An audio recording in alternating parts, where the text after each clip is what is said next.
Olá, bom dia. Meu nome é Silvana Cambuim.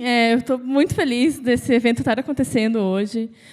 Acho que é um grande marco aí para a nossa comunidade mesmo do Brasil, que trabalha com coisas abertas no geral, né? Não só dados abertos, mas como software de código aberto também, e batalha pelos dados serem abertos e essa cultura de uma ciência também mais aberta. Eu vim aqui, então, em nome da Universidade Federal do Paraná. A gente tem um programa de pós-graduação em Ciências Geodésicas e um curso de graduação em Engenharia Cartográfica.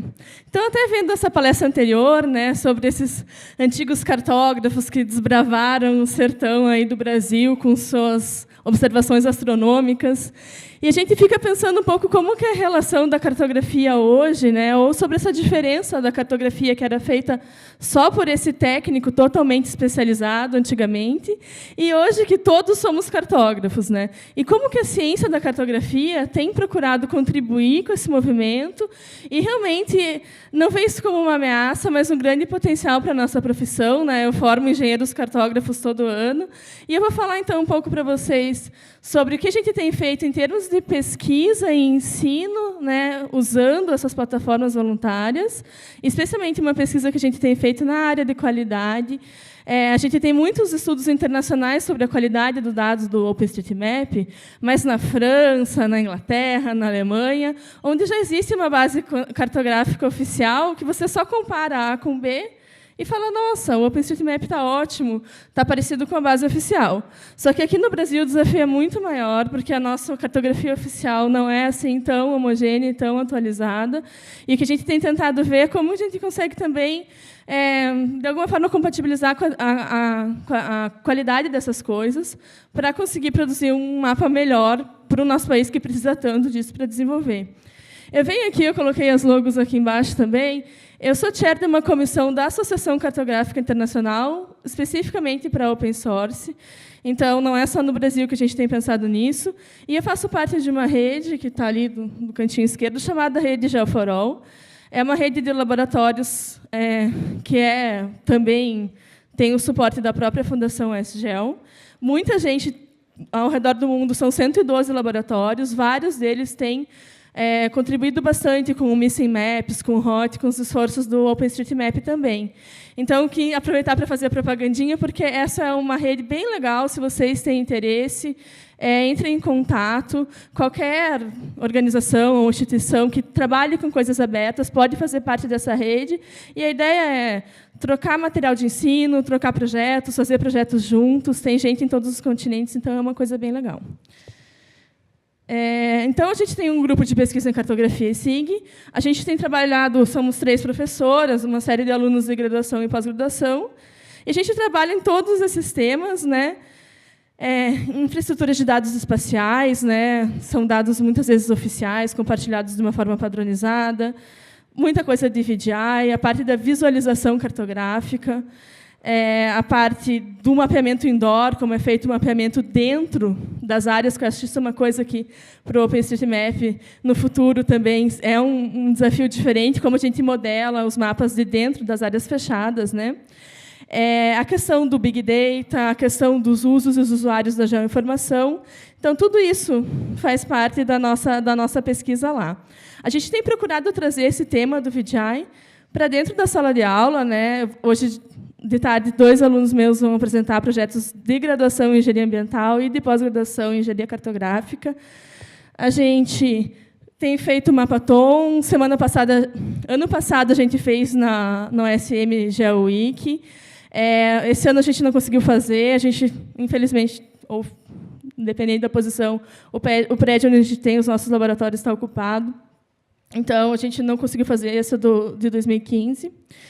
E eu vou passar alguns projetos de uma forma geral. Como a gente um deles, né, que a gente está começando a trabalhar agora, e assim, como a gente traz essa perspectiva do usuário para dentro dos nossos mapas, né? E o OpenStreetMap, existe uma linha que divide a cartografia em 2, que divide a ciência da cartografia também, né? Então, dando essa área um pouquinho mais acadêmico. Mas a cartografia de referência, uma coisa, cartografia temática, onde a gente gera um mapa de um fenômeno específico para um usuário específico, é outra coisa.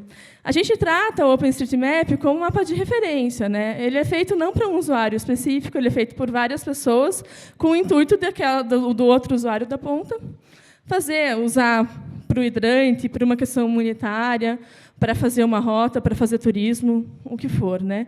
Esse dado, essa ONG especificamente, ela trabalha na América Latina inteira com uma questão de melhoria de condição de habitação nas comunidades.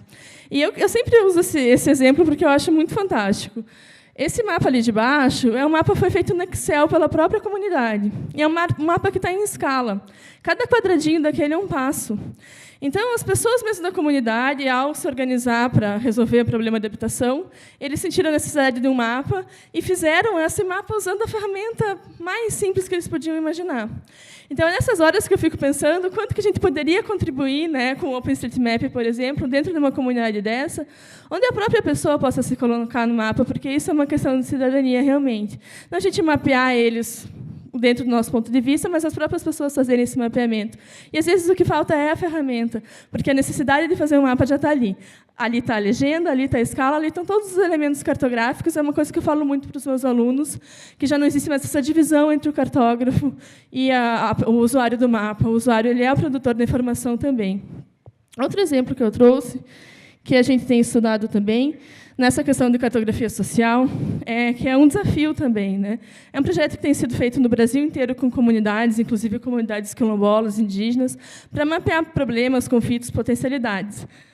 Esse é um exemplo de um dos trabalhos que tem disponíveis. É um trabalho fantástico, mas olha a confusão que é a simbologia, né? Como que uma pessoa consegue realmente tirar um pouco de conhecimento a respeito desse mapa? São muitos símbolos, né? Como que uma cartografia poderia ajudar a transformar isso numa coisa mais fácil de ver? Trouxe outros 2 mapas colaborativos que eu acho que talvez vocês conhecem. São 2 mapas de crime. Mapa de crime no Brasil é muito difícil conseguir os dados oficiais. Nenhum governo estadual, ou muito dificilmente, tem muita dificuldade em realmente disponibilizar esses dados para a gente analisar. Então, esses 2 projetos, que é o Onde Eu Fui Roubado e o Wikicrimes, são mapas colaborativos para as pessoas falarem onde aconteceu algum assalto. A solução de visualização dos 2 são as visualizações mais comuns de mapas colaborativos que a gente tem. O de baixo são só pontinhos, né, e o de cima é um mapa de calor.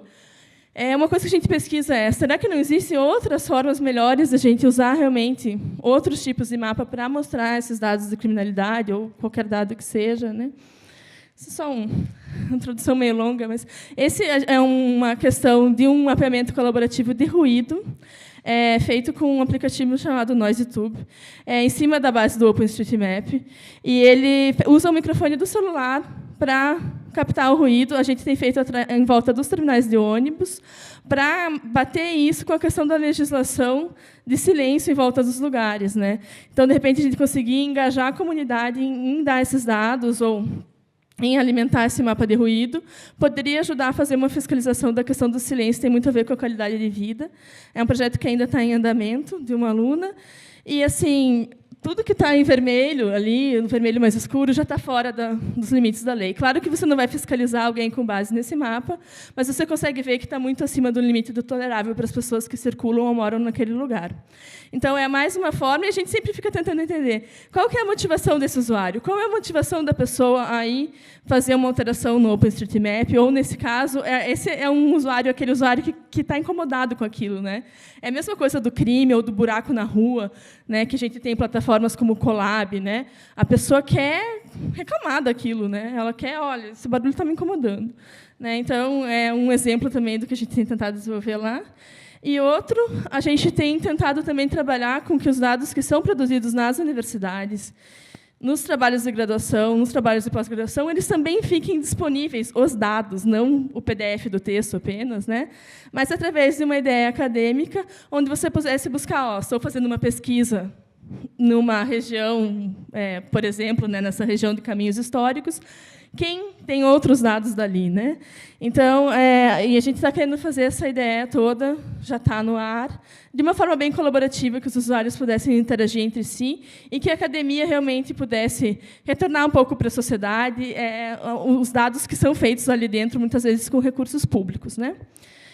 Então, isso foi uma grande introdução. Eu vou falar um pouquinho da questão da qualidade, que é esse trabalho. São 2 trabalhos, um que está concluído e um trabalho que a gente ainda está produzindo, para como a gente consegue analisar a qualidade de dados do OpenStreetMap no Brasil sem a gente ter uma base cartográfica de referência. A questão da qualidade ela é muito tênue, né? Como a gente consegue definir qualidade. E aí tem uma questão de o quanto que isso atinge os seus requisitos prévios, né? Ou faz realmente que as necessidades daquele mapa atinjam as necessidades do usuário, as necessidades do usuário sejam atingidas. Só que no OpenStreetMap a gente não tem um usuário definido, né? Então o conceito de qualidade não é o quão ele é apropriado para o uso, mas é uma questão de como ele como a gente consegue mensurar ou ter indicadores das deficiências dele em retratar os objetos da realidade, né? Porque a gente não tem esse usuário específico para saber se ele é perfeito para fazer A ou B. A qualidade, em termos de dados geográficos, isso é bem estabelecido, é sempre uma questão de espaço, tema e tempo. A coisa está no lugar certo, né? Então ela não está deslocada. Ela está no tema certo, então está com a tag correta, digamos assim, né? É uma ferrovia, uma estrada, um caminho. E ela está no tempo correto, que é até a questão deles a respeito das estradas que não existem mais, né? Existiu aquilo, talvez ali não exista mais. Então ela está no lugar certo, ela está no tema correto, mas hoje, em 2016, ela já não existe. Mas, se você quiser voltar no tempo, aquilo existia no tempo correto, né? Então, tem 2 mapas ali comparando a mesma área em épocas diferentes. Você pode ter uma coisa correta, mas ela está no tempo errado, né? E, fora que tem muitas coisas que são muito difíceis a gente classificar, né? Na hora que a gente vai colocar uma tag, às vezes a gente fica, será que isso é uma área de lazer? Será que isso... Então, é o caso do fulaninho lá da esquerda, que a gente tem certeza que ele é careca. E do menininho ali bem cabeludo, que com certeza ele é não careca.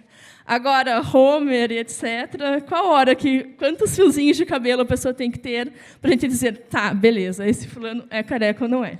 Isso acontece com milhões de coisas nos dados espaciais, né? Quantas árvores eu tenho que ter juntas para dizer que aquilo lá é uma floresta? Né? 1, 2, 3, 27. Né? Então, o meio espacial ele tem muito dessas incertezas. E a gente ainda tem coisas que são feitas em escalas diferentes, que têm folhas diferentes. Então, isso também pode causar uma série de erros nos nossos dados. Vou passar isso.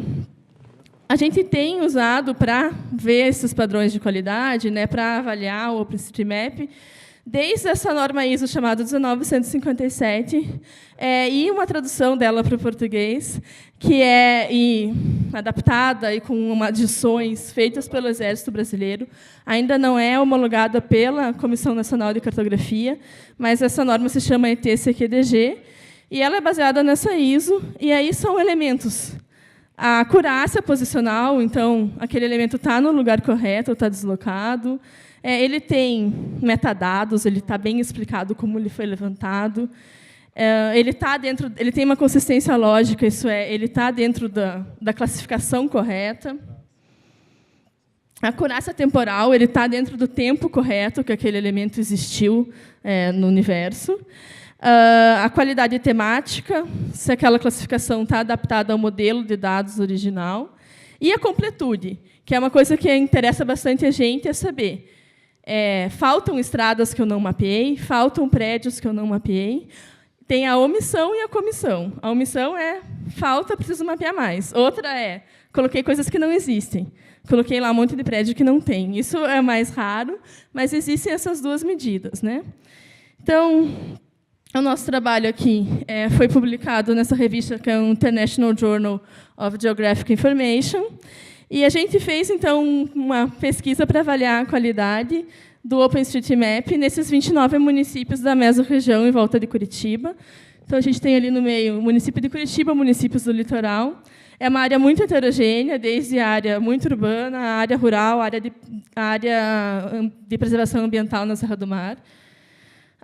Eu convido vocês, né, quem se interessar, a ver. O artigo é A revista é aberta, não precisa de login ou coisa. E aí eu vou passar, tá em inglês, porque foi assim foi publicado, mas aqueles parâmetros de qualidade que a gente mediu. E aqui são nossos resultados, tá? Então esse aqui é questão da quantidade de estradas rurais. Uma concentração, eu tirei, então, em cinza são as áreas urbanas, mas a gente tem uma concentração grande nos municípios bem ao entorno mesmo de Curitiba. E esses são outros parâmetros que a gente mediu. Seria a densidade das estradas urbanas, número de edifícios. Aí esse aqui já é a acurácia temática. Quantas dessas estradas elas têm o nome, pelo menos, da estrada, né? Não é só a linha que foi mapeada com satélite. E esse temporal, qualidade temporal, a gente quis medir há quanto tempo ninguém edita o OpenStreetMap dentro daquela região. E esse último aqui é o número de editores, que internacionalmente a gente vê que onde a gente tem mais gente mapeando, normalmente as qualidades dos dados é melhor. E o que a gente vê em todos esses mapas em comum é que são centrados em Curitiba, e a partir do momento que você vai para os municípios menores, é justamente onde você tem menos dados, menos editores, menos informação temática. E acontece assim, Curitiba, o mapa oficial, você encontra em SHP, a gente tem lá um Instituto de Planejamento, que tem vários cartógrafos. Então, existem os dados oficiais. E, justamente, nos lugares onde não tem os dados oficiais, ou são prefeituras, né, que esses dados poderiam fazer muita diferença, também, nesses lugares, o mapa voluntário também é menos detalhado. Então, é uma ideia a gente pensar que, de repente, se fosse para fazer um mapatom ou fazer alguma coisa de estimular as pessoas a mapearem, a gente não pode simplesmente se basear no movimento natural, que é nas grandes cidades concentrar muitos editores, porque a gente acaba tendo um mapa ótimo em lugares que, não falando, é muito bom, mas isso não chega a homogeneizar em lugares que têm menos pessoas e menos recursos, e que, de repente, esses mapas seriam assim super extremamente necessários. Não estou falando que a gente teria que tirar editores de um lugar e colocar no outro, mas estimular justamente desses lugares que estão menos estimulados. A gente cruzou isso com uma série de indicadores, quem quiser ler, mas a gente quis saber se tudo tinha a ver com o PIB, com o IDH, com a taxa de analfabetismo, e, no final das contas, a coisa que deu a maior correlação é realmente a população. Lugares onde tem uma população mais alta, porque essa área é bem heterogênea. Então, onde a gente tem mais gente, a gente tem mais editores, a gente tem, no final das contas, um dado melhor. E aí, só para... Então, essa é uma das pesquisas que a gente fez. E a segunda a gente fez para o Brasil inteiro. Esse aqui é a gente dividiu o Brasil numa quadrícula de 12 por 12 quilômetros, 12,5 por 12,5 quilômetros. E a gente foi ver aonde a gente já tem. Na verdade, eu inverti a ordem das duas figuras. Ok. Essa é a figura dos mapas oficiais. Teve um grande esforço de uma série para melhorar o mapeamento da Amazônia oficial. Então, a gente tem as cores mais escuras, a gente tem mapas oficiais de uma escala melhor. Não estou nem falando da idade, porque tem alguns mapas que são muito antigos, realmente. Mas a grande coisa desse estudo aqui é que esses mapas, e esse aqui seria a densidade das informações do OpenStreetMap também para o Brasil inteiro, na mesma quadrícula. A ideia é comparar esses dois mapas. E a gente vê que, nos lugares onde a gente tem uma densidade maior de dados do OpenStreetMap, a gente tem melhores mapas oficiais também. Então, essa vontade que a gente tem, que essas áreas mais claras, que já têm falta de dados oficiais, pudessem ser abastecidas também com dados voluntários, ela meio que esbarra na semelhança entre esses dois mapas. Então, ela meio que continua falando, a gente precisa de mais estímulo para conseguir mapear essas áreas, ou a gente precisa de outros tipos de esforços para conseguir realmente instigar as populações dos lugares menos mapeados a também contribuírem com as suas atualizações. A ideia é que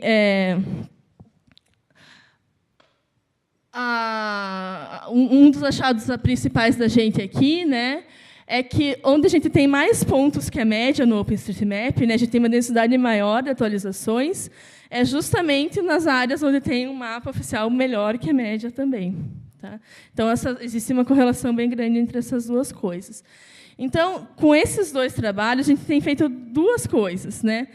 Criar métodos de medir essa densidade, a quantidade de coisas, se elas estão sendo atualizadas com frequência e se elas estão tendo classificações também, atributos, e não só os desenhos. Como a gente consegue enxergar isso melhor, e, enxergando isso melhor, a gente consiga ver onde estão as deficiências e, de repente, bolar outros métodos de estimular o mapeamento nas áreas, porque, realmente, essa atualização não é de uma forma constante. Tá, então, era essa a ideia que eu queria passar hoje nessa fala. Aí, antes de eu agradecer, eu só queria fazer alguns anunciozinhos. E um que eu fico bem feliz de fazer, junto com a comunidade dos GeoInquietos aqui do Brasil, é o nosso FOSFAGI, primeira vez no Brasil, em 2017, em finalzinho de julho do ano que vem, em Curitiba. Então, venham. A gente está muito feliz. A gente não tem um site ainda, eu coloquei o Facebook do GeoInquietos do Brasil. Quem tiver interesse, vamos lá, vamos ajudar a fazer isso acontecer. Vai ser lá na universidade mesmo, vamos começar pequenininho, mas vamos começar a fazer, e a gente quer que a comunidade do OpenStreetMap esteja com a gente nisso. A logo da esquerda ali, o We Love Maps, esse Ano Internacional do Mapa, foi definido pela ONU, e, em comemoração, foi feito um livro que foi traduzido em português pela comunidade de cartógrafos, que tem todos esses conceitos de cartografia, de qualidade, de mapeamento de referência, etc. Então, está traduzido para português, é um livro de umas 120 páginas, numa linguagem bacana, não é uma coisa muito técnica, mas é um livro-texto que a gente tem aí para baixar, distribuir, estudar, para quem está interessado em cartografia e quiser saber um pouquinho mais sobre a parte técnica moderna. Tem um capítulo inteiro sobre mapeamento voluntário também. E, então, os e-mails, os nossos sites aí da rede, e é isso. Obrigada, gente. Perfeito. Salva de palmas, então, já está feito. E, se tiver perguntas, por favor, uma pergunta aí. Nelson está levando. Está funcionando o teu...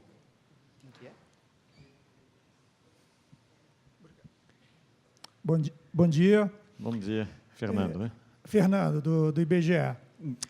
Presidente do OpenStreetMap Espírito Santo.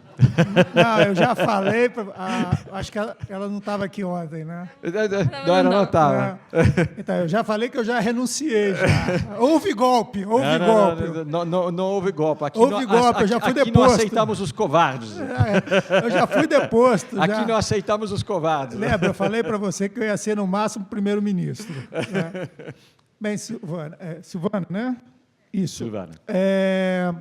A gente, foi uma pena você não estar aqui ontem, que eu fiz uma provocada ao OpenStreetMaps. E o que você levantou realmente é bastante interessante, uma preocupação nossa desse processo de integração, quer dizer, o IBGE, com o mapeamento colaborativo, digamos assim, que é a questão da qualidade e da validação da informação. Então, a dúvida que fica é o seguinte: se vocês conseguiram fazer uma avaliação, uma vez que existem algumas propostas de critérios de qualidade desse dado, se vocês conseguiram fazer essa avaliação da qualidade disso, para que, eventualmente, você possa incorporar isso a uma informação oficial, que é a nossa responsabilidade no IBGE. É só para falar que eu sou colega IBGeana, porque uma vez IBGeana, sempre IBGeana, mas eu trabalhei 2 anos lá em Lucas, antes de entrar na universidade. Então, aprendi muito, eu acho que muito dessa visão também foi de ter visto a batalha que é tratar esse país desse tamanho. A gente tem trabalhado em métodos de avaliação e a gente tem tentado fugir um pouco só da acurácia posicional, que tem bastante gente trabalhando nisso, ainda mais no nosso curso lá de Ciências Geodésicas. Então, sobre a amostragem, a gente tem participado das discussões da questão da acurácia posicional, mas a gente tem tentado trazer esses outros elementos da qualidade, principalmente a questão dos nomes geográficos, que é bem importante, que eu acho que é uma das coisas que mais tem potencial para enriquecer a base do IBGE. é realmente porque essa era a parte da reambulação, né, na cartografia tradicional. E, se você for pensar, a reambulação era, de alguma forma, você captar esses elementos da linguagem tradicional. A gente tem feito pesquisa também sobre essa questão dos nomes descritivos dos lugares, né, que não são endereços, etc. Então, a gente tem feito bastante estudo sobre isso. Eu estou para coorientar um menino do IBGE que está para fazer tese de doutorado a respeito disso também. Então, assim, a gente está sempre junto com a comunidade que está estudando, tentando fazer. Não vai ser um estudo, né, ou um grupo sozinho, mas a gente tem procurado se juntar para ver se cada um pega um aspecto desse, sabe? O aspecto temporal, o aspecto temático, a questão posicional, que é super importante, mas já vai um pouco melhorzinho, para a gente poder criar juntos esses protocolos. Ok, obrigado. Mais uma pergunta? Horácio. Hola, Horacio. Estava dando aula, gente, até desculpa, eu quería tanto estar. Está bien. Horacio de Argentina. Yo trabajo en el Instituto Geográfico Nacional de Argentina y para nosotros todo lo que es calidad es lo que se viene ahora. Estamos trabajando también con las ISO 19157 y para nosotros es muy importante el rol que tiene la universidad en esto. Muchas veces la universidad, cuando forma parte de estas comunidades, siente que tiene poco para ofrecer. Bueno, en Argentina nos pasa, o sea, frente a un instituto geográfico, al instituto de estadística o al geológico, es como que todos tienen un montón de información y ellos son solamente casos especiales, qué sé yo. Pero me parece el rol que es muy importante de las universidades es poder estudiar y poder generar metodologías y promover ámbitos como este para que se desarrolle, por ejemplo, el análisis de la calidad o la evaluación de la calidad y poder dar buenos métodos y bueno, en fin, promover que haya que se tenga en cuenta la calidad en OSM. Me parece que é importante. Eu acho que a universidade só faz sentido realmente integrada com os problemas da comunidade, com os institutos. Acho que é ali que a gente tem o tempo também de discutir a teoria e fazer esses experimentos, sabe? Porque, às vezes, no dia a dia do instituto, e eu vivi o dia a dia do IBGE, você tem uma pressão grande para você entregar, né, os mapeamentos. Você não pode parar, não tem tanto tempo para realmente desenvolver um experimento mais avançado, uma coisa assim, e a universidade está aí para isso, né? Então, assim, venham fazer pós-graduação, a gente tem lá mestrado e doutorado, ou quem trabalha nas universidades aqui no resto do Brasil, vamos estudar mais isso. Que ótimo, então. Então, salva de palmas para a Silvana. Muito obrigado pela tua apresentação. Tá?